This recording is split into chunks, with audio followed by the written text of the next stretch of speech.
Oh yeah, so TikTok, yeah. So TikTok, you have to be, for you to get followers on TikTok, then you have to know, you have to have a target audience.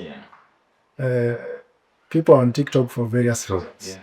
And it's a very wide space. It's a very wide space, very, very wide. Kuna watu tu yawe na bora tu ni dancing videos. So Na wengine wako tu na masiji kufuti there's someone I read the other day, like, you have so many followers and you never appeared on my FYP.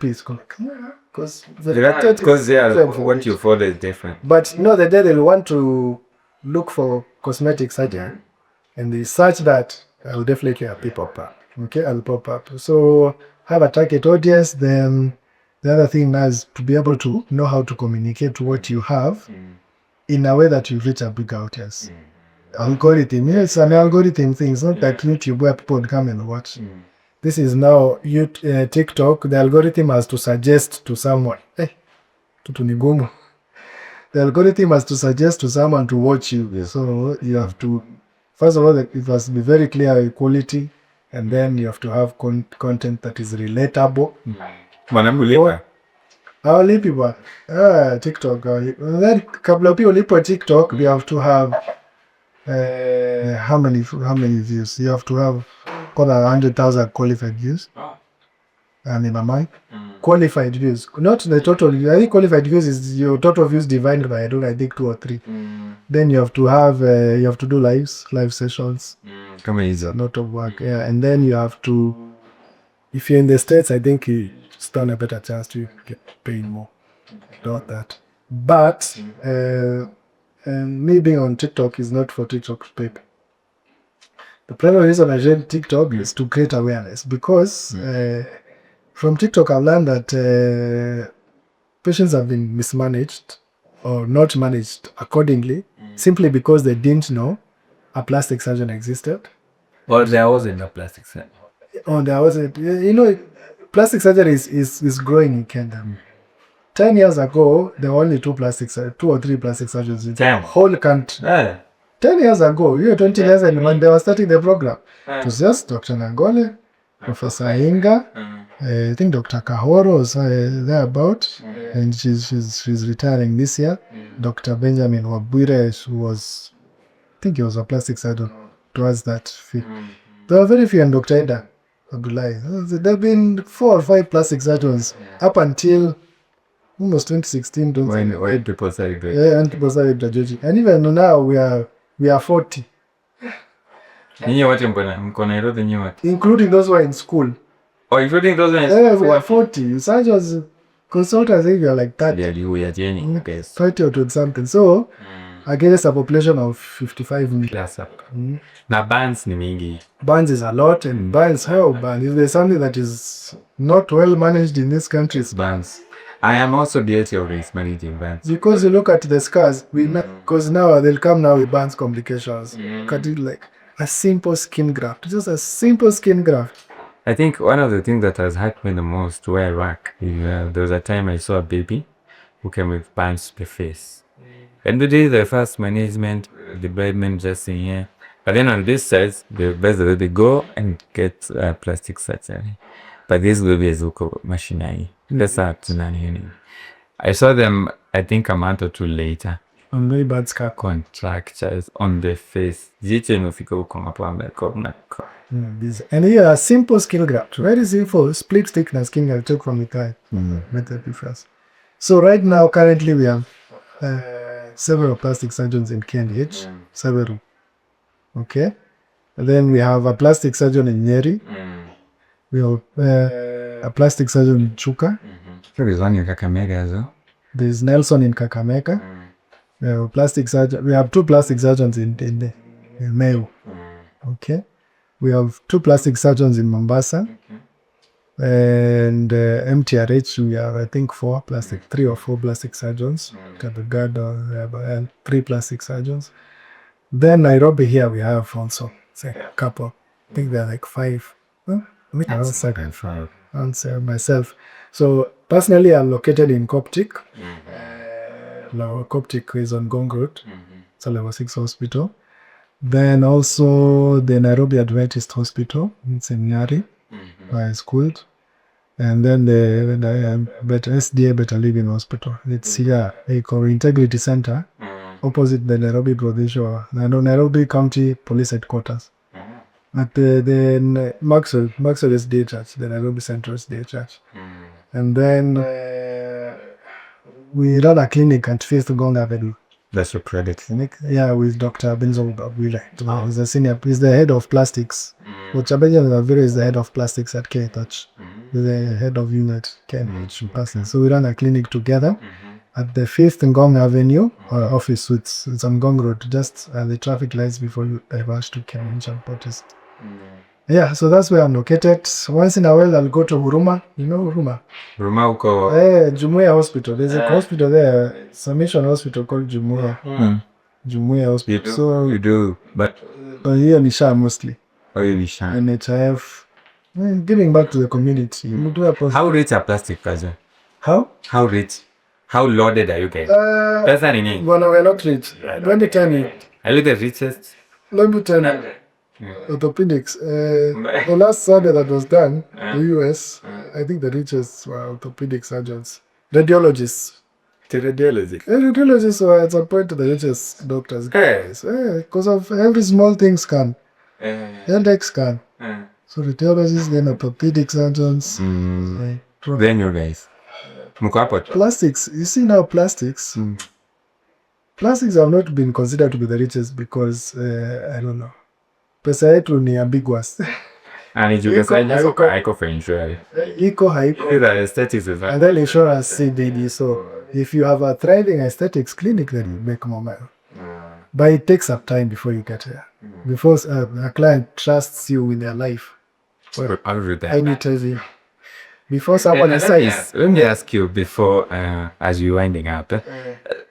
There is, because I also have a bit of interest in plastics. And I mentioned to my parents that I think I do plastics. And the notion was like, hey, hiyo uko sure ni medicines baby. Yeah.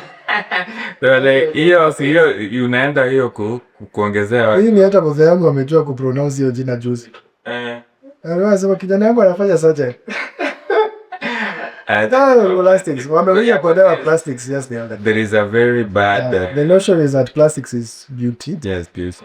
Until the day you get an injury and you're told you need a plastic surgeon. Daktari wa urembo. And then unahitaji plastic surgeon, then comes a 30-year-old plastic surgeon that is also willing to. Yeah. Umesoma lini? It should be called reconstructive surgery. And then plastics maybe, just, for... Well, you see... For reputation purposes. You see, it takes time. The same way that the notion came to be that plastic surgeons are more of beauty. In the same way we'll be able to change that narrative with time. Okay? And it will come through this awareness here, TikTok, on Instagram, Facebook, on television, I've been to Citizen. We were talking about FGM. Then is we've undergone FGM. We do FGM reconstruction. Okay. Did you know that? What I understand about it happened to us undergone FGM. Type 2, type 3. Oh, they're classified. They say there's type 1 to there's a WHO classification. Of FGM, I didn't know that. And then there's some classifications. So it's easy. There are communities that remove the foreskin of the clitoris, clitoral root. Then there are communities that will remove that plus part of the head. Then there are those who will remove the head of the clitoris. Then there are those who will remove the head and part of the maybe you may know that the small lips. When we were in high school, there's a book we read called Half a Day. There's a story about Sholama there. And they were describing how they did the FGM. They shone it to a pea size or something. So now what's the volume split? They will remove the clitoris and then they will narrow the opening. Something very small. So that one is what causes a lot of challenges during the labor. Yeah, so ladies who undergone FGM, we actually reconstruct. And it comes with sensation. It actually works. You know, clitoris is responsible for 80% of the sensation down there. So because the clitoris is gone, do you put another clitoris? Well, it's the same. Sorry, it's the same clitoris, but we're able to manipulate it. You're able to now see it. You bring it out, and you're able to see it, and you're able to feel it, and you're able to feel more complete as a woman. Amazing. And cleft lap, cleft palate. Cleft palate, cleft lip. Next month we have a cleft camp. The Surgical Society of, not the surgeon, the Kenya Society of Plastic Reconstructive and Aesthetic Surgeons, in collaboration with Smile Train and University. Yes, Smile Train and University of Nairobi. We've been doing the surgical camps, time on end. Toka kitambo. And the next month we have one in Meru on the 15th of April at the Guardian Hospital. And this surgery is done for free because Smarttrain sponsors that. Smarttrain has also been sponsoring doctors for masters in plastics at University of Nairobi. I didn't know for the past almost 5 years now. So if you're interested, you can actually apply and you'll get a scholarship. So you apply through Smarttrain or You apply through UN. through UN. So then you apply for a scholarship once you get in. Because it's through the Department of Surgery and they issue scholarships. Yeah, so a couple of doctors have benefited from that. And so plastic surgery is as wide as you just mentioned. And maybe my message today will be before you decide to have surgery done with you or any plastic surgery procedure done with you, please visit the Kenya Medical Practitioners and Dentists Council website. Register. We also have a Kenya Society of Plastic and Constructive Surgeons website, and as a database of all the plastic surgeons in this country. And do a background check on your doctor. If you had a Mercedes, if you bought a Mercedes today, you don't just take it to any random mechanic, could you? Really, that's just a vehicle. So what about now your body? So you need to do a thorough check on the doctor. Sometimes you can even ask them to show you their certificates. Hey, doc, which year? Yes, because now we have so many people comporting to law aesthetics, especially the aesthetic field. There is a lot of quacks. All that. Because now you find someone removing a keloid in a spa. There's a lady who approached me on TikTok. I gave the quotation and all that. Then I don't know why they went and the ear was amputated part of. Yes. And now they come seeking for construction, you see. Yeah, so you need to really do a thorough background on who's operating on you and whether they are well qualified to do that. Because we have medical officers, we have clinical officers out here who have just seen a few procedures. They believe it. Then they believe they can do. And then now we end up. And you regard it by saying the difference between someone who's qualified and someone who's not is the ability to handle complications. So if your doctor is not able to handle your complications, then there's a question, you put a question mark there. Amazing. Daktari, thank you very much. We've taken a record 2 hours plus on this episode. But it's all been amazing discussions. I mean, your stories. There's a lot we could talk about. Maybe next time you will come back and then we'll just talk about how they learned your surgeries, your procedures in detail, you know. Otherwise, thank you for the invite. I think this is my first podcast. I've done one, but in Kimeru. That thing was difficult. I'm from Tarakamidi. Oh. So there's a lady who used to stay in Kada. She used to work for Royal Media. She does now. She used to call me to Muga FM to do some shows there, medical shows, together with a guy called Motuma to Nairobi. We've done a few shows on Citizen Radio and Citizen TV and KBC TV as well. And then she'd call me for her podcast. She has a podcast. Tulikuwa tunaongea kitu mingumu.